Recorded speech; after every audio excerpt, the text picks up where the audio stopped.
नमस्कार, आप देख रहे हैं दूरदर्शन के साथ कार्यक्रम विचार विमर्श में आप सभी का स्वागत है। मैं हूं आपके साथ मोनालिसा। विचार विमर्श कार्यक्रम में आज हम बात करेंगे सरकार की एक बेहद ही महत्वाकांक्षी योजना ई-नैम यानी कि राष्ट्रीय कृषि बाजार के बारे में। प्रधानमंत्री श्री नरेंद्र मोदी की अगुवाई में किसानों की आर्थिक स्थिति में सुधार लाने के लिए कई तरह के प्रयास किए जा रहे हैं, जिनमें से एक महत्वपूर्ण प्रयास है ई-नैम। 2016 में ई-नैम यानी कि राष्ट्रीय कृषि बाजार की शुरुआत की गई और इन 6-7 सालों में इस योजना ने काफी उल्लेखनीय कार्य किया है। लेकिन इस बीच ये जो योजना है अब वो अगले पड़ाव पर पहुंच चुकी है, यानी कि अब ये ई-नैम 2.0 के पड़ाव पर है। इसका क्या अर्थ है, योजना में कौन सी खास बातें हैं जो किसानों के लिए बहुत ही लाभकारी साबित हो रही है, इस बारे में आज इस कार्यक्रम में हम विस्तार से बातचीत करेंगे। तो आज विचार विमर्श कार्यक्रम में हमारा चर्चा का विषय रहेगा बड़े काम का ई-नैम। और इस चर्चा में शामिल होने के लिए कुछ बेहद ही खास मेहमान हमारे साथ इस वक्त जुड़े हुए हैं। आइए आपका परिचय करा दें। हमारे साथ हैं श्री मनोज द्विवेदी, आप महाप्रबंधक ऑपरेशन से ई-नैम में, बहुत बहुत स्वागत है आपका। साथ ही हमारे साथ एफपीओ से जुड़े हुए कई लोग यहाँ पर उपस्थित हैं देश के अलग अलग कोने से, तो उनका भी परिचय आपसे करा देते हैं। हमारे साथ हैं श्रीमती लालमुनी मरांडी, आप झारखंड एफपीओ से ताल्लुक रखती हैं। वहीं हमारे साथ इस वक्त मौजूद है मुरलीधर अधिकारी, जो कि ओडिशा के एक एफपीओ से जुड़े हुए हैं, और हमारे साथ सेलम तमिलनाडु एफपीओ से जुड़े हुए हैं तलबाल जी। आप सभी का बहुत बहुत स्वागत है इस कार्यक्रम में। साथ ही हमारे साथ इस कार्यक्रम में चर्चा में शामिल होने के लिए और भी बहुत सारे मेहमान हैं जो कि अलग अलग एफपीओ से जुड़े हुए हैं। इनसे भी इनके अनुभव के बारे में हम जानेंगे। बातचीत की शुरुआत करें इससे पहले आइए नजर डाल लेते हैं इस रिपोर्ट पर।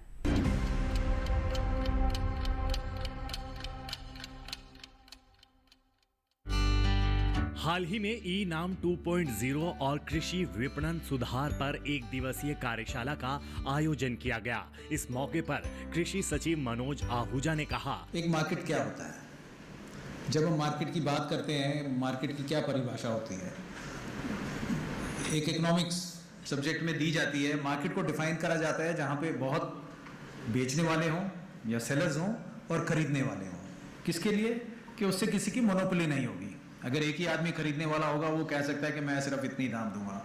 तो मार्केट का फंडामेंटल पर्पस क्या है? एक ये है कि हम खरीदार जो हैं और बेचने वाले हैं उनको एक तरह से मिलाएं, और उसी को आप देखेंगे, उसी सोच से हमने एक तरह से मार्केट यार्ड बनाए थे। इसके लिए बनाए थे कि यहाँ पे जो बेचने वाले हैं, किसान या कोई और अन्य लोग, वो आ जाएं और खरीदने वाले एक जगह आ जाएं। एक तरह से हमने एक फिजिकल मार्केट बनाया।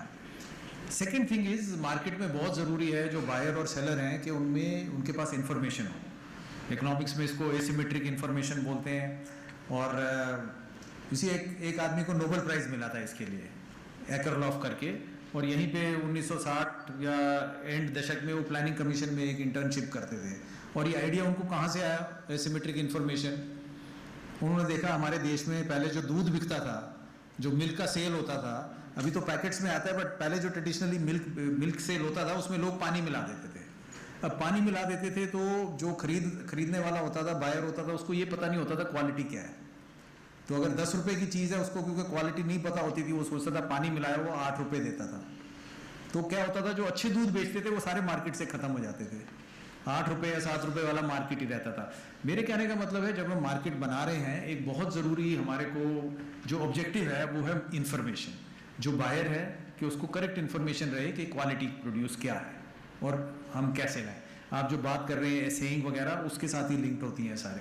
तो क्वालिटी उसका मतलब हमको उसका जांच करना और ठीक उसको करना, वो बहुत इंपॉर्टेंट फैक्टर है।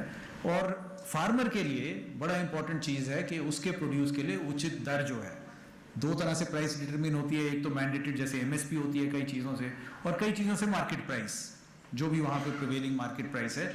फार्मर शुड बी अवेयर कि क्यों कोई फार्मर को चीटिंग ना करे। तो ये मार्केट का this is I think basic requirement हमारा ये है, बायर हो, सेलर हो, और इन्फॉर्मेशन। बायर के लिए इन्फॉर्मेशन के उस प्रोड्यूस की क्वालिटी क्या है, और सेलर के लिए at least he should be aware, मतलब काफ़ी बायर्स वहाँ पे हों उसके पास, और उसकी प्रिवेलिंग प्राइस क्या है। I think that fundamental elements अगर जो हों, उसको हम कह देंगे कि मार्केट की रिक्वायरमेंट्स है, and we have to do it, whether we do it through eNAM, whether we do it through mandis, और whether you do it through Ninja Cart or whether you do it through Farmgate is all up to you.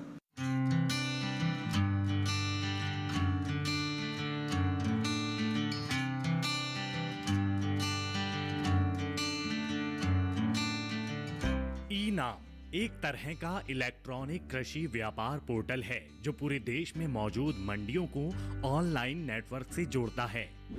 किसान इस portal पर जाकर देश भर में किसी भी मंडी का भाव पता कर सकते हैं और फिर पोर्टल पर ही मौजूद किसी व्यापारी से फसल का सौदा कर सकते हैं।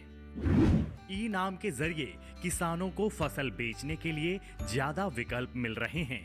इसका फायदा यह है कि आपके पास जितने ज्यादा विकल्प होंगे उतने ही अच्छे भाव मिलने की संभावना रहेगी।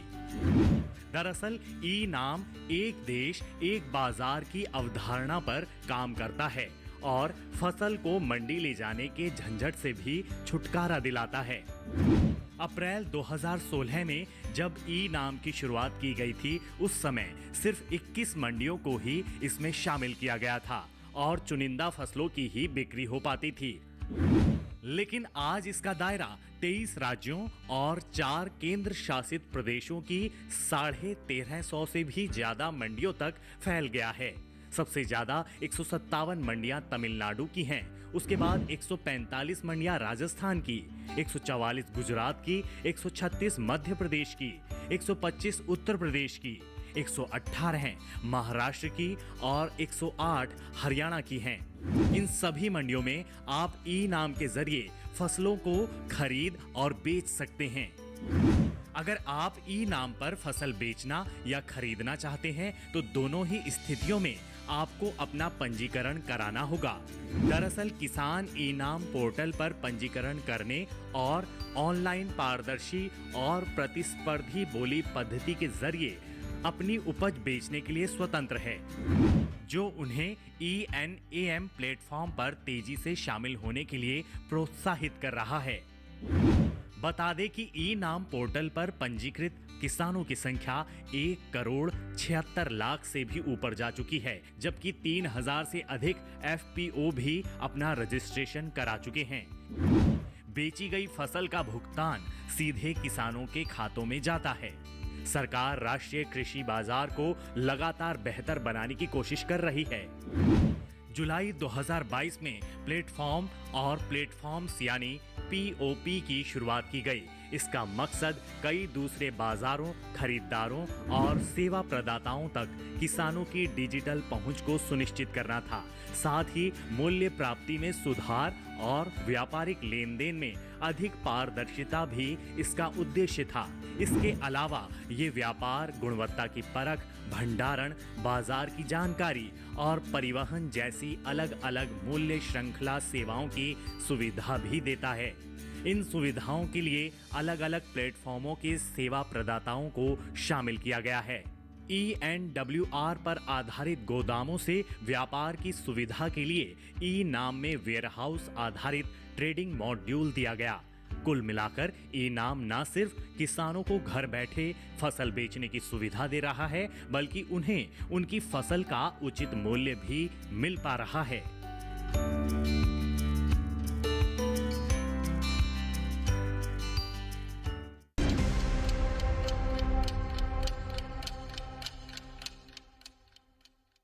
जी हाँ, तो ये रिपोर्ट हमने देखी। आइए अब चर्चा की शुरुआत करते हैं और मनोज जी, सबसे पहले आपसे जानना चाहेंगे कि ये जो ई-नाम है इसका 6-7 सालों का जो सफ़र है उसे आप किस तरह से देखते हैं, और ये जो अगला पड़ाव है ई-नाम 2.0 ये क्या है, इसका क्या उद्देश्य है? ई-नाम 2016 में इसका उद्घाटन किया गया था माननीय प्रधानमंत्री जी द्वारा जी, और 14 अप्रैल 2016 को इसका उद्घाटन हुआ था। तब से ये स्कीम स्टार्ट हुई है। ये भारत सरकार की स्कीम है और इसका शुरुआत 8 राज्यों की 21 पायलट मंडियों से हुआ था जी, और धीरे धीरे ये विभिन्न चरणों में आगे बढ़ते हुए, और आप देखेंगे कि आज का अगर हम समय देखते हैं तो आज हमारे पास में 1361 मंडियां हैं ई-नाम की, 23 प्रदेशों और 4 केंद्र शासित प्रदेशों में इनका उपस्थिति है। यहाँ पे अगर मैं बात करता हूँ कि ई-नाम 2.0 क्या है, जी, तो ई-नाम 2.0 एक तरह से आप ये समझिए कि जो आज की इनाम की लिमिटेशंस हैं, जिस परिसंरचना को बनाया गया था, इनाम जिस सोच के साथ डेवलप किया गया था, तो पिछले 7 सालों के सफ़र में हमने ये पाया कि कई सारी ऐसी चीज़ें हैं जो कृषि में प्रगति की तरफ लेके जा रही हैं जी। और उन कमियों को हम कैसे दूर कर सकते हैं, कैसे हम इनाम 2.0 में हम उनको इनकॉर्पोरेट कर सकते हैं, इन्हीं सब को ध्यान में रखते हुए इनाम 2.0 की तरफ सरकार प्रयास कर रही है। बिल्कुल, और इसके बारे में विस्तार से आपसे जानेंगे कि किस तरह से जो किसान हैं और खास तौर पर अब जबकि एफपीओ भी इनसे जुड़ने लगे हैं तो उन्हें इसका किस तरह से लाभ मिल रहा है। लेकिन इस बीच हमारे साथ एफपीओ से जुड़े हुए लोग हैं, तो आइए पहले इनके एफपीओ के बारे में भी कुछ जान लेते हैं। तो लालमुनि जी, आप बताएं अपने एफपीओ के बारे में। सबसे पहले तो सभी को जोहार। मेरा नाम लालमुनि मरांडी है। मैं चुरचू नारी ऊर्जा फार्मर प्रोड्यूसर कंपनी की बोर्ड ऑफ डायरेक्टर हूँ। मैं झारखंड के हजारीबाग डिस्ट्रिक्ट के चुरचू प्रखंड से बिलोंग करती हूँ। मेरा एफपीओ का गठन 6 जून 2018 को हुआ था। हम लोग झारखंड के हजारीबाग जिले में 2 ब्लॉक में काम करते हैं, चुरचू एवं डाड़ी में। कुल हम लोग 7,500 महिला फार्मर के साथ हम लोग काम करते हैं और हमारा शेयर धारक दीदी जो है 3,000 है और हमारा शेयर कैपिटल 23 लाख रुपया हुआ है। हम लोग मेजरली 3-4 क्रॉप में काम करते हैं, जैसे खेती बाड़ी करवाना, लाभ पालन कराना, पशुपालन कराना, बागवानी के ऊपर हम लोग काम करते हैं। इन गतिविधि को काम करने के लिए हम लोगों ने सभी चीज़ों को जो इंटरप्रेन्योर मॉडल है उसको हम लोग ने बना कर रखा है। हम लोग को सपोर्ट करने के लिए बहुत सारी संस्था है, जिसमें जैसे है कि सपोर्ट, सिडनी, टाटा ट्रस्ट, जोहार, जैसलमेर, ये लोग हम लोग सहयोगी संस्था है, जो जिससे हम लोग मिलकर हम लोग काम करते हैं। बिल्कुल, और साथ ही मार्केटिंग से जुड़ा हुआ प्लेटफॉर्म इनाम भी अब आप लोगों के लिए है, तो इससे आप किस तरह से लाभ ले रही हैं इसके बारे में आगे जानेंगे। लेकिन इस बीच मुरलीधर जी, आपसे भी आपके एफपीओ के बारे में हम जानना चाहेंगे। जय श्री, मेरा नाम मुरलीधर है और मैं जैविक श्री फार्मर प्रोड्यूसर कंपनी का सीईओ हूँ। और जैविक श्री फार्मर प्रोड्यूसर कंपनी 2016 में रजिस्टर्ड हुआ था और ये प्रगति कोरापुट बोल के एक एनजीओ है, उसके थ्रू ये बनाया गया था। और जैविक श्री फार्मर प्रोड्यूसर कंपनी में अभी तक 1024 किसान जुड़े हुए हैं जो कि शेयर होल्डर है, और इनडायरेक्टली इसमें जो किसान जुड़े हैं ये 6000 प्लस है। और अभी तक का जो हमारा शेयर होल्डर है, अभी तक का जो शेयर होल्डर है वो 15,20,600 है रुपया। और हम लोग डिफरेंट टाइप का कम्युनिटी, मेनली जो मिलेट्स है और जिंजर है जी। और जो ब्लैक राइस और काला जीरा है, ये सब का मेनली मार्केटिंग कर रहे हैं। और ई नाम के साथ जोड़ के मेनली हम वेजिटेबल का जो कि वहाँ पे डिस्ट्रेस सेल होता था, जो कोरापुट है उड़ीसा का एक ट्राइबल बेल्ट है, वहाँ पे आदिवासी ज़्यादा रहते हैं और वो बाय डिफॉल्ट ऑर्गेनिक कल्टीवेशन करते हैं और वो ऑर्गेनिक प्रोडक्ट का उनका उचित दाम भी उनको नहीं मिलता था। ई नाम के साथ जुड़ने के बाद अभी क्या हुआ कि वो जो वेजिटेबल्स जितना भी आमदनी होता है वो सब वो ई नाम मंडी में लेके जाते हैं किसान और डिजिटली उनको पेमेंट हो रहा है। बिल्कुल, तो इसके बारे में भी आगे बातचीत करेंगे आपसे। लेकिन इस बीच धनबालन जी, आपसे भी जानना चाहेंगे, अपने एफपीओ के बारे में हमें बताएं। Good evening, I am Dhanabalan, chairman of Mecheri Sri Bhadraliamman Collective Farm Producer Company Limited and chairman of Mangani City Consortium of Farmer Producer Company Limited. In our consortium, there are 7 FPOs and 5,900 members are available. Our consortium was incorporated in हमारे कंसेसियम में 5 FPO हैं जिसमें 5,900 members हैं। हमारा कंसेसियम 20 दिसंबर 2022 में बना था। हमने ये कंसेसियम पिछले साल बनाया है, हालांकि तब हमने कोई लेन देन नहीं किया, लेकिन 2023 में हमने मोटे अनाज और टमाटर के तहत लेन देन किया। अप्रैल 2023 में जब टमाटर को लेकर संकट हुआ और टमाटर की कीमत 4 रुपए से कम हो गई थी, तब हमारे मार्केटिंग विभाग ने एफपीओ को निर्देश दिए कि वे ई नाम ट्रेडर्स का अनुसरण करें। फिर हमने इस मौके को ई नाम के लिए व्यापार में इस्तेमाल किया। हमने सीधे किसानों और एफपीओ से टमाटर खरीदे। तमिलनाडु में 180 से ज्यादा फॉर्स मार्केट उपलब्ध हैं। So in Tamil Nadu there are 180 plus farmer markets is available. अच्छा, तो आइए अब बातचीत को आगे बढ़ाते हैं। हमने इनके एफपीओ के बारे में जान लिया। अब मनोज जी आपसे जानना चाहेंगे कि जब ई नैम की शुरुआत हुई थी तो उसमें कुछ ही फसलें थी जिनकी खरीद बिक्री की जा सकती थी। अब चूंकि बहुत सारी मंडियों को भी इसमें जोड़ लिया गया है, बहुत सारे किसान जुड़ चुके हैं और एफपीओ जो कि अलग अलग तरह के उत्पाद से जुड़े हुए हैं, ये भी जब इसमें जुड़ रहे हैं, तो क्या इन कमोडिटीज में भी विस्तार किया गया है? जी, जैसा आपने बताया कि शुरुआत जब हुई थी इनाम की, तो उस समय कुछ 90 कमोडिटीज़ के आसपास थी जिनसे शुरुआत हुई थी जी। और आज अगर आप देखते हैं तो करीब 209 कमोडिटीज़ इनाम के माध्यम से ट्रेड की जा रही हैं और जिसमें हमारा ये प्रयास रहा है कि जो स्टेट्स की जो रिक्वायरमेंट कमोडिटीज़ की रहती है हम उनको ऐड ऑन करते हैं, उसके डिफाइंड पैरामीटर्स हमको डीएमआई की तरफ से मिलते हैं और जो ट्रेडेबल पैरामीटर्स होते हैं उन पैरामीटर्स के बेसिस पे इनाम पे ट्रेडिंग की जाती है। तो आज 209 कमोडिटीज़ इनाम में जुड़ी हैं और भी नई कमोडिटीज़ ऐड करने की प्रक्रिया जारी है। जी बिल्कुल। और मनोज जी ये भी बताएं हमें कि ये जो मंडियां हैं, एपीएमसी मंडियां, ये पहले से भी मौजूद थी देश में, लेकिन इसके बावजूद कृषि विपणन के क्षेत्र में ऐसा क्या सुधार की गुंजाइश नजर आई या ज़रूरत महसूस की गई कि ये जो ई नैम है इसकी शुरुआत की गई? ये किस तरह से सुधार इस दृष्टि में लेकर आ रहा है?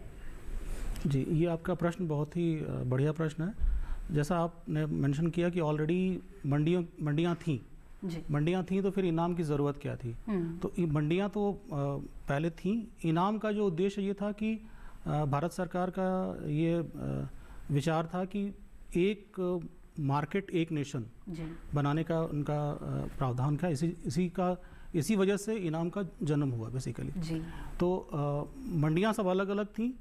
अब किसी मंडी में काम करना है तो आपको वहाँ का लाइसेंस लेना पड़ेगा और आपको वहाँ की जो रिक्वायरमेंट्स हैं फुलफिल करनी पड़ेंगी स्टेट की। इनाम के आने के बाद से इसमें काफ़ी चेंजेस हुए हैं, जैसे कि यूनिफाइड लाइसेंस की प्रक्रिया की गई है, जिसमें क्या होता है कि आप किसी भी एक मंडी में लाइसेंस लेते हैं तो उस पूरे प्रदेश की सारी मंडियों में आप कार्य करने के लिए एप्लीकेबल हो जाते हैं। तो एक फ़ायदा तो ट्रेडर्स को ये मिल गया कि मुझे हर जगह जाके लाइसेंस लेने की ज़रूरत नहीं पड़ रही है और मेरे लिए कन्वीनियंट हो गया ये। दूसरा एक फ़ायदा ये मेरे को मिला कि मेरे कोई इलेक्ट्रॉनिक चीज़ें मुझे मिल गई, मैं इलेक्ट्रॉनिकली चाह करके अपना ट्रेडिंग एक्टिविटी कंप्लीट कर सकता हूँ और मुझे जो है वहाँ पे फिजिकली प्रेजेंट रहने की ज़रूरत नहीं है। मैं अपने कन्वीनियंस के हिसाब से मैं मोबाइल के माध्यम से, जो हमारा इनाम का मोबाइल एप्लीकेशन है उसके माध्यम से भी हम लोग मतलब मैं ट्रेडिंग एक्टिविटी कर सकता हूँ और अदरवाइज़ मैं जो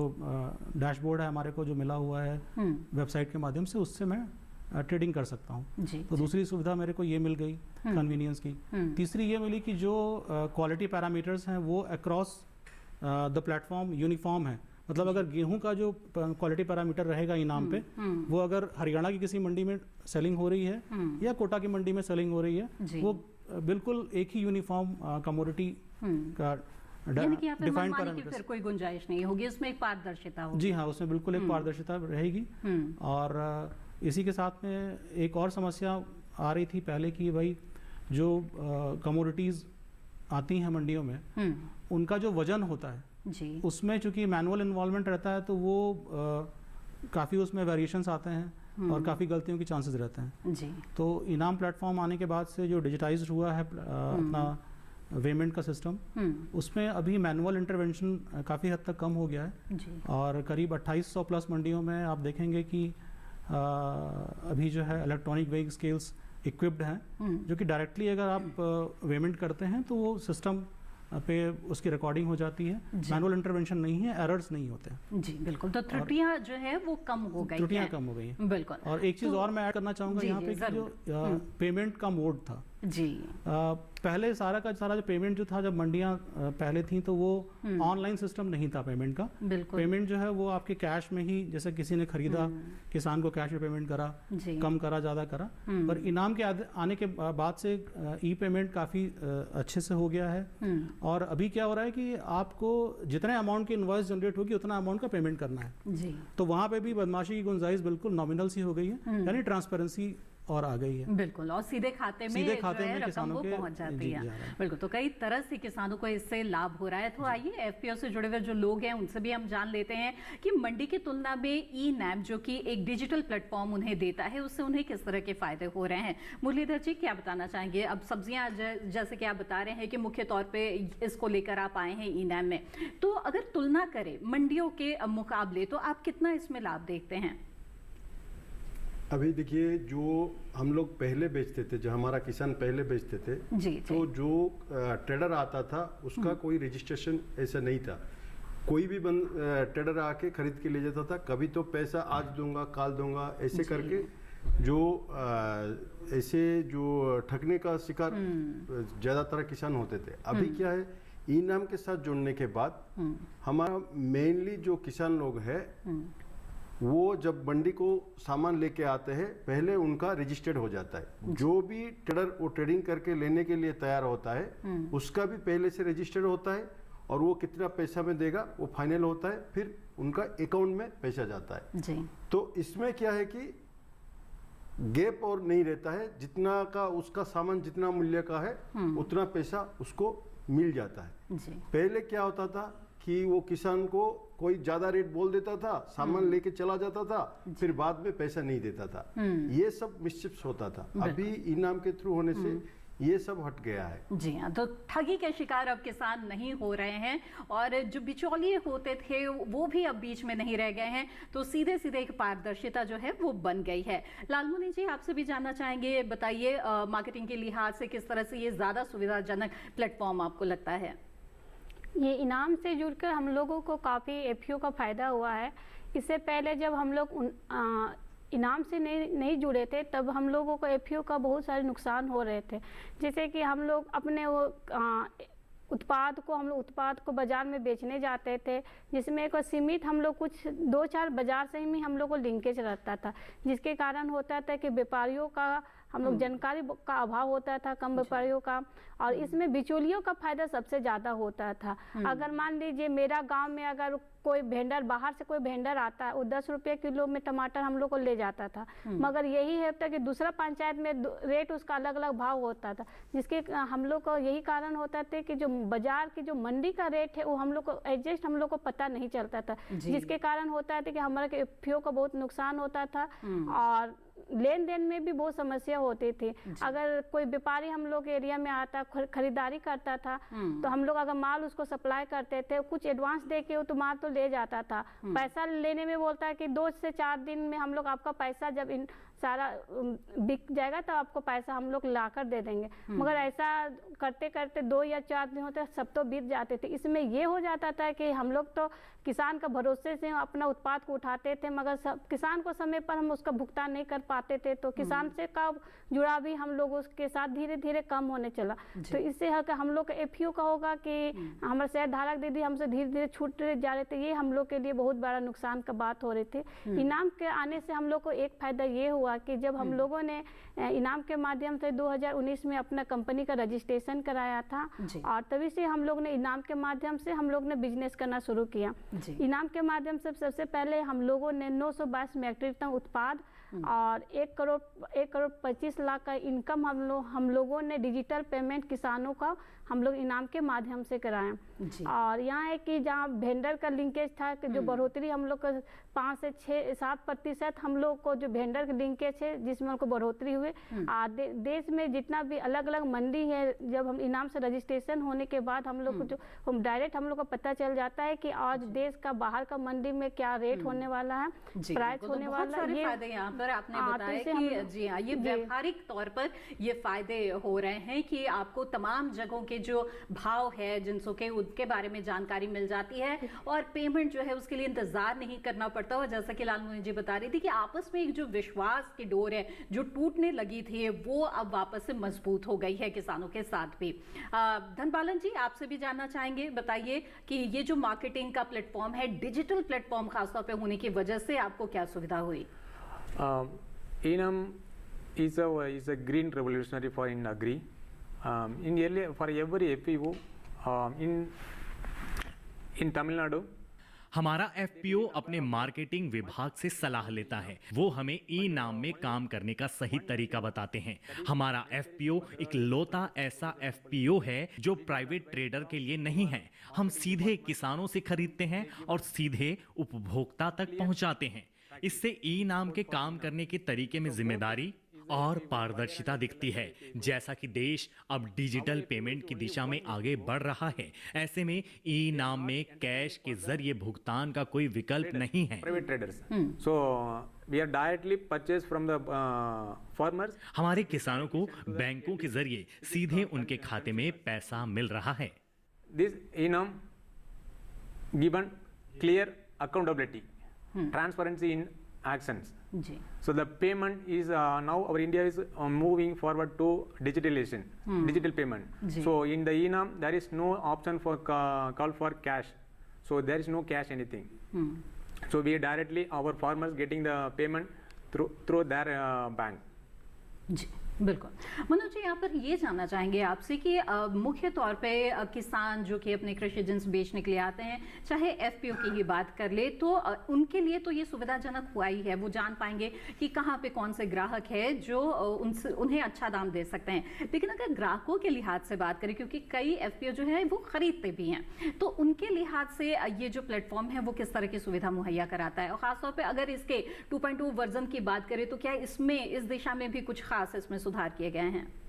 आपने जैसा अभी प्रश्न किया कि ग्राहकों के लिहाज की अगर बात करें, जी जी। देखिए ग्राहकों के पॉइंट ऑफ व्यू से एफपीओ भी ग्राहक हो सकते हैं और दूसरे ट्रेडर्स ऑलरेडी मार्केट में हैं, प्रोसेसर्स भी हैं, मिलर्स भी हैं, कॉर्पोरेट कंपनीज भी हैं, वो भी ग्राहक हो सकती हैं जी। तो उन सब के संदर्भ में अगर आप देखेंगे तो सबसे बड़ा फ़ायदा तो उनको यही है कि इनाम से जुड़ने में कि उनको पूरे 1361 मंडियों का एक तरह से एक्सेस मिल जा रहा है जी। जो वन नेशन वन मार्केट की बात हम लोग कर रहे हैं, तो एक बेनिफिट वो उनको मिल जाता है कि और उन सारे मंडियों में 209 कमोडिटीज़ के क्या प्राइसेस चल रहे हैं वो इजीली वो देख सकते हैं जी।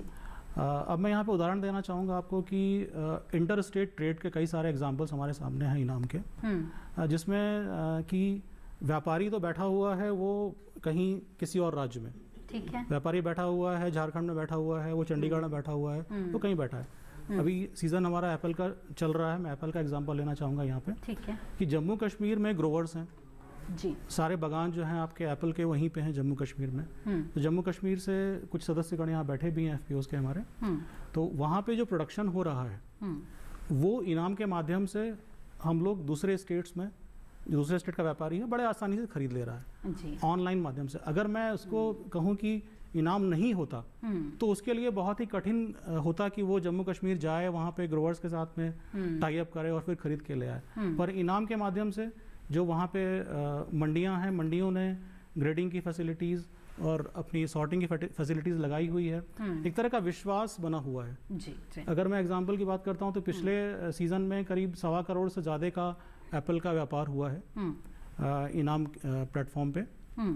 और दूसरा अभी मैं एग्जांपल आपको देना चाहूँगा ओनियन का भी, ठीक है। ओनियन का प्राइस स्टेबलाइजेशन के लिए कुछ सरकार की तरफ से हम लोगों को बोला गया कि भाई इनाम प्लेटफॉर्म के माध्यम से हम लोग जो डिफरेंट ओनियन जगह जगह पे स्टॉक हो रखा है, जैसे कि अगर एग्जांपल की बात करूँ तो एनसीसीएफ और नेफेड का स्टॉक हो रखा है, मेनली नासिक में है, एमपी में है उनका स्टॉक।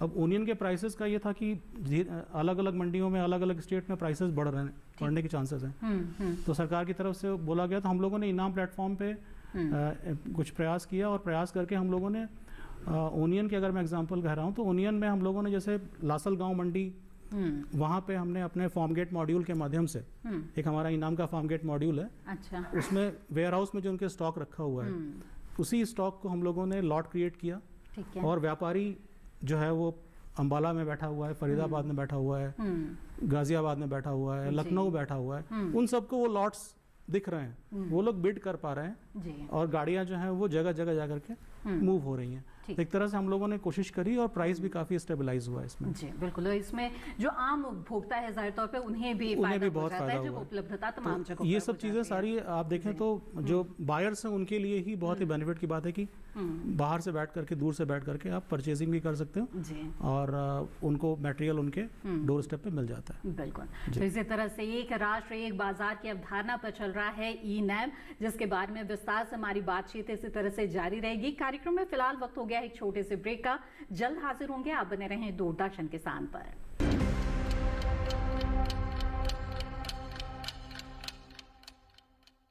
रोज सब्जी का स्वाद बढ़ाए और घर वालों का प्यार पाए, गोल्डी सब्जी मसाले। जहाँ जाए रिश्ते बनाए, गोल्डी मसाले।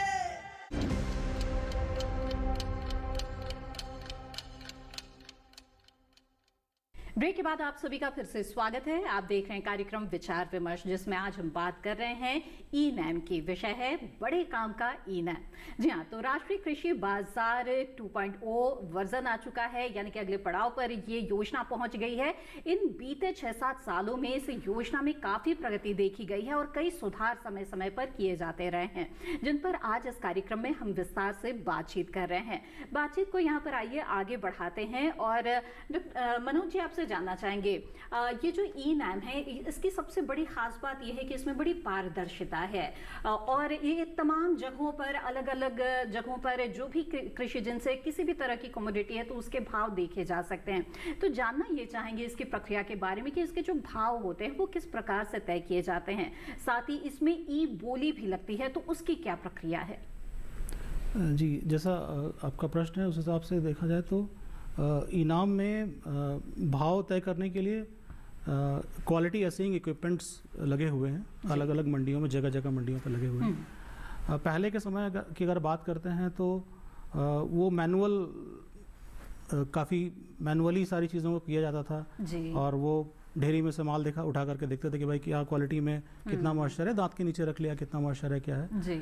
लेकिन अभी जो असेसिंग इक्विपमेंट्स लगे हैं बहुत ही एडवांस्ड हैं, वो AI बेस्ड और मशीन लर्निंग इक्विपमेंट्स से इक्विप्ड हैं बेसिकली। जी। और उनसे क्या हो रहा है कि इमीडिएटली विद इन 1 और 2 मिनट्स आपको उस सैंपल का, जो सैंपल ड्रॉ होता है उस कमोडिटी का, मान लीजिए एक डेयरी लगती है, डेयरी में से सैंपल ड्रॉ किया जाता है, सैंपल ड्रॉ करके फिर एनालिसिस के लिए आता है लैब में, तो वो सैंपल का 1 से 2 मिनट के भीतर में ही रिपोर्ट आपको पूरा एनालिसिस की मिल जाती है। जी। तो एक तरह से आपको पता लगा कितना मॉइस्चर है, कितना FM है और क्या क्या इसमें डैमेज है, डिस्कलर है, वो सारी चीज़ें इमीडिएटली आपको मिल जाती हैं। तो बायर के लिए बड़ा इजी हो जाता है कन्वीनियंटली कि भाई मुझे असेसिंग की रिपोर्ट मिल गई और मैं अकॉर्डिंगली देख सकता हूँ, मैं उसके प्राइस अकॉर्डिंगली जो है बिड लगा सकता हूँ। आपने भी कहा कि उसका प्राइस कैसे तय होता है, तो इनाम में एक हमने सुविधा दी हुई है जिसमें कि जो भी सेलर हैं, चाहे वो FPO हैं, किसान हैं, कोई भी है, वो अपने प्रोड्यूस का एक मिनिमम प्राइस अनाउंस कर सकते हैं बोली लगाने के पहले कि भाई मैं अपना जो गेहूं है वो 2700 रुपये से कम में नहीं बेचने वाला हूँ या मैं 2500 रुपये से कम में नहीं बेचने वाला, मेरा मिनिमम प्राइस इतना रहने वाला है। तो उसी प्राइस के ऊपर अब फर्दर बिड्स लगेंगी जी। तो जो भी पार्टिसिपेंट्स हैं, दूसरे जो प्लेयर्स हैं, वो इसके ऊपर की बिड्स लगाएंगे जी। तो एक प्राइस का तो ये मैंने आपको बिल्कुल। तो मुरलीधर जी बताएं हमें कि ये जो ई बोली की प्रक्रिया है इससे संतुष्ट हैं आप? किस तरह से देखते हैं आप इस व्यवस्था को इनाम की? हाँ, ये जो व्यवस्था है ये तो अच्छा है, मगर उसमें और कुछ सुधार भी लाने का ज़रूरत है अभी जी। जैसे कि देखिए, अभी जो छोटे छोटे किसान जो मंडी को अभी लेके आते हैं इनाम मंडी को, तो उनको मोबिलिटी का ये सब व्यवस्था भी इनाम कर सकता है, जो कि और एक साथ ही सारे जो प्रोडक्ट है हमारा एरिया का एक ही साथ हार्वेस्ट होता है, तो उनको स्टोर करके रख के भी लेके आने का। और दूसरा है जो इनाम का जो ट्रेडर है, जो इनाम के थ्रू जो ट्रेडर आता है, वो भी अगर वो किसान का जो कॉमन पॉइंट है जहाँ पे गांव के सारे किसान इकट्ठा करके ग्रेडिंग ये सब का काम करते हैं, वहाँ से अगर वो लेके जाएंगे टेस्टिंग के लिए, सैंपल लेके जाएंगे इनाम के जो टेस्टिंग सेंटर पर, वहाँ पे टेस्टिंग हो जाएगा और हमारा प्रोडक्ट का ये क्वालिटी है पता चल जाएगा, फिर वो गांव से ही उठाएंगे, क्योंकि ये ट्रेडिशनली प्रक्रिया है। तो नहीं तो अभी क्या है, बहुत सारे किसान इनाम से जुड़ नहीं पा रहे हैं। तो अगर किसान के पास किसान को जुड़ना है और हमारा जो लक्ष्य है एक ही बाजार को अंदर लाना है सबको, तो उनके पास अभी हमको जाने का भी पड़ेगा। ये एक दूरी है लग रहा है, क्योंकि अभी एक चीज तो इनाम के थ्रू हुआ है कि ग्रेडिंग का जो ये लेवल नहीं पता था किसान लोगों को। अभी क्या है, मेरा प्रोडक्ट अगर ये क्वालिटी का है तो इतना पैसा मिलेगा, अगर ये क्वालिटी का है तो इतना पैसा मिलेगा। ये सब होके अभी जो जिंजर का हम मार्केटिंग कर रहे हैं, तो जैविक श्री का मैं बात कर रहा हूँ, तो पहले क्या होता था, सारे जिंजर जो छोटा वाला है, मीडियम साइज का है, बड़ा वाला है, टुकड़ा वाला है, सारा एक ही बोरी में डाल के किसान बेचता था। अभी क्या कर रहा है कि वो ग्रेडिंग कर रहा है, क्योंकि उनका टेस्टिंग होगा वहाँ पे कौन सा साइज का है, और अलग अलग ट्रेडर आते हैं वहाँ पे, किसी को छोटा टुकड़ा वाला चाहिए, किसी को बड़ा वाला चाहिए पूरा। तो वो सब जब अलग हो जाता है तो उसका मार्केट में जो वैल्यू सबको मिला के जो मिलता था, अभी ग्रेडिंग होने के बाद अलग अलग रेट मिलता है, जो कि तो किसान भी फिर जागरूक हो रहे हैं, वो भी ग्रेडिंग पर जो पहले ध्यान नहीं देते थे अब देने लगे हैं। लालमुनि जी, मैं आपसे भी जानना चाहूंगी कि किस तरह से आपका अनुभव रहा है। पहले जब मंडियां थी तो आप को किस तरह का जो क्वालिटी जो होती है उसको लेकर कई बार हम देखते थे कि मनमानी चलती थी, वो कुछ भी बोल देते थे कि इसकी तो भाई क्वालिटी बहुत अच्छी नहीं है, तो दाम उस हिसाब से वो कम कर दिया करते थे। लेकिन अब चूंकि ई-नैम में एक बहुत ही वैज्ञानिक तरीके से क्वालिटी एनालिसिस की जाती है, तो इससे आपको क्या फायदा लगता है? इससे पहले कि जब हम इनाम से नहीं जुड़े थे तो ये प्रॉब्लम हम लोग को फेस करना पड़ा था, क्योंकि जितना भी जो फार्मर्स है जो अपना उत्पाद है एक ही में ए साइज, बी साइज, सी साइज, तीनों साइज को एक ही साथ वो इकट्ठा करके मार्केट में ले जाते थे।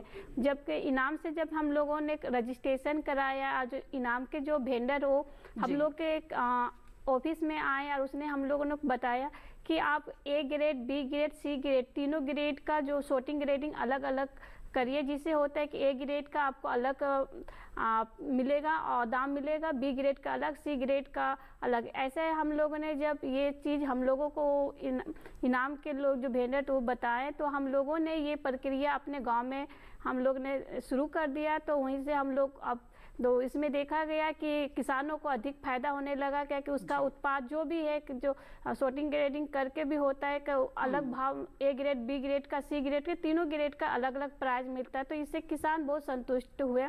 तो अभी हम लोग के एरिया में जो बड़ा पैमाने में जब खेती हो रहा है, तो वहाँ पर हम लोग गाँव स्तर में किसान अब करते हैं कि एक ही साथ ए ग्रेड, बी ग्रेड अलग अलग sorting ग्रेडिंग पैकेजिंग करके और एफयू के थोड़ा उसको इनाम के माध्यम से बिजनेस कर रहे हो। जी जी, धनबालन जी, यहाँ पर मैं आपसे जानना चाहूँगी कि ये जो ई-नैम प्लेटफॉर्म है, इसमें जो तमाम फीचर्स हैं और जो भी फैसिलिटीज मिलती है, इससे आप कितने संतुष्ट हैं, कितने सेटिस्फाइड हैं? इन द ई-नैम फैसिलिटीज, यह किसानों के लिए बहुत अच्छी स्कीम है, क्योंकि इसमें 100% पारदर्शिता है। इसमें कोई छुपी हुई चीजें नहीं हैं। फार्म गेट ट्रेड करते हैं तो पहले किसान अपने कृषि उत्पाद को प्राइवेट मंडियों में लेकर जाते थे, जहां निजी व्यापारी अपनी शर्तों पर खरीद फरोख्त करते थे।